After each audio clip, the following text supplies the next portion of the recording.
So let's start off with some important definitions. And there's lots of definitions that need to be described in relation to this peritoneum. So let's start off with visceral peritoneum.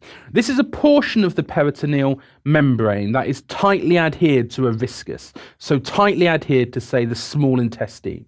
If you're familiar with the thorax, then this is the same as visceral pleura that was tightly adhered to the lungs. So we have visceral peritoneum. And in this diagram, we can see this region around here would be visceral peritoneum that's tightly adhered to the small intestine. Parietal peritoneum, so visceral peritoneum, parietal peritoneum is what is adhered to the inside of the abdominopelvic wall. So this is the layer of peritoneum that lines the body wall, that lines the anterior abdominal wall, the lateral abdominal wall, and forms a sheet over the posterior abdominal wall. So this here is parietal peritoneum. And parietal peritoneum can actually just run over an organ. It can just run over an organ like this. And we can say this like is the kidney or the pancreas. And the parietal peritoneum just runs over the top of it. Now, visceral peritoneum and parietal peritoneum. We also have definitions to define the relationship of an organ to the peritoneum. And these can be either an intraperitoneal organ or a retroperitoneal organ. We mentioned retroperitoneal organs before when we spoke about the duodenum. That is a retroperitoneal organ, or at least the vast majority of it is. The kidney is a retroperitoneal organ. The pancreas is a retroperitoneal organ. And what I mean is by a retroperitoneal organ is that this organ is positioned between the body wall and the peritoneum. Just like in this example, we have the kidneys. Here we've got the body wall in black. So here's the body wall in black. And red is our parietal peritoneum. This organ, the kidney, is between the body wall and the peritoneum. So it's retroperitoneal.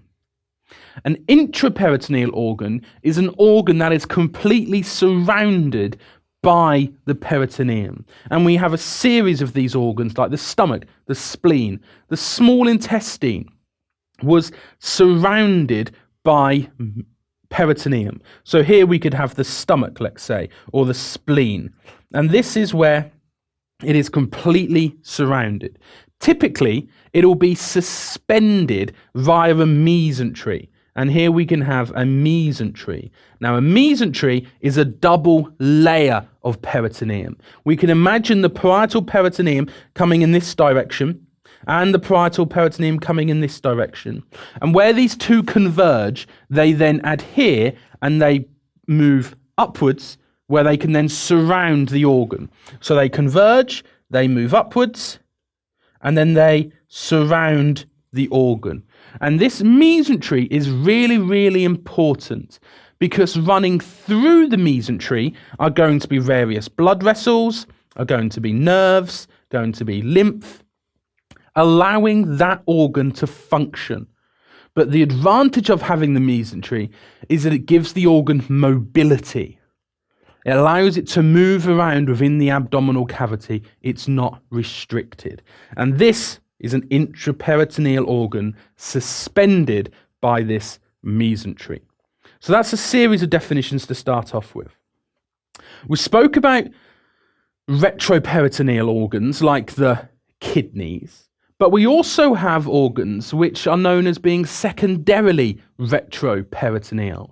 And these organs were initially intraperitoneal and suspended by a mesentery, just like we have here. So if, for example, we say this is a piece of colon, then that piece of colon is suspended from the body wall via this mesentery. And during development, the small intestine grew a lot faster and to a greater extent than the large intestine. Now, we know the position of the small intestine is right in the middle of the abdomen, and the large intestine has been pushed to one side. Now, the consequence of that massive increase in growth of the small intestine is that it actually pushed the ascending and descending colons to their lateral margins. So what happened is that originally the large intestine was all suspended by this mesentery. But as the small intestine increased in size, so it pushed the large intestine, its ascending and descending portions, to one side. It pushed it to one side so that the mesentery actually collapsed, which is what we can see here. So that actually an organ like the ascending or the descending colon started off having a mesentery, but this mesentery actually then blended with the parietal peritoneum that was on the body wall.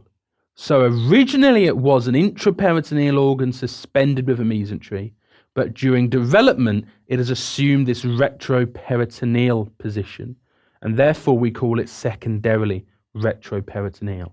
It is retroperitoneal due to a different process than the kidneys or the pancreas.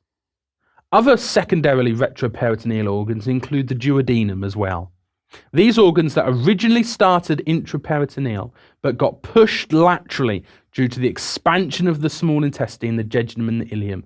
So they then blended, their mesenteries blended with the posterior abdominal wall's parietal peritoneum and became secondarily retroperitoneal. So that's another important definition. Some more definitions. Mesenteries, peritoneal ligaments, and ommenta. These are double layers of peritoneum that support and suspend the abdominal viscera. Let's just look at mesenteries first. I mentioned mesenteries in the previous slide. These are important conduits for blood vessels, nerves, and lymphatics. A real good example is the small intestine mesentery, so-called the mesentery. It's very extensive and runs only about 5 or 6 centimeters from the upper left quadrant to the lower right quadrant. And the mesentery fans out. It fans out and then attaches, its free edge attaches to the jejunum and the ileum. That gives the jejunum and the ileum great mobility to move freely. We have another one, which is the transverse mesocolon, but we could have the sigmoid mesocolon as other examples. The mesentery, though, is the most extensive, and it allows the branches of the superior mesenteric artery to run up through it to supply the small intestine with its blood, its nutrients.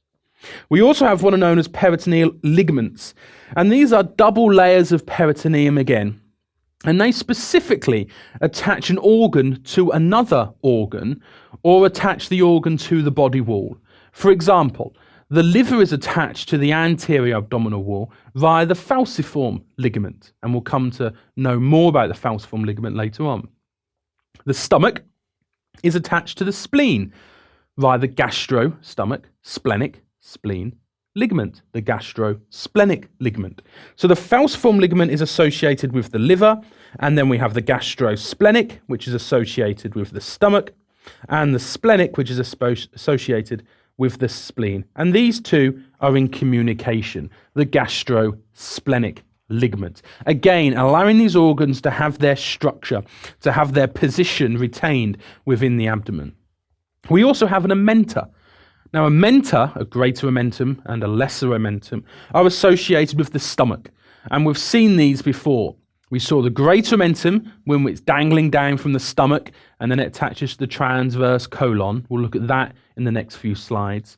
And we've spoken about the lesser omentum before as well, connecting the lesser curvature of the stomach to the liver.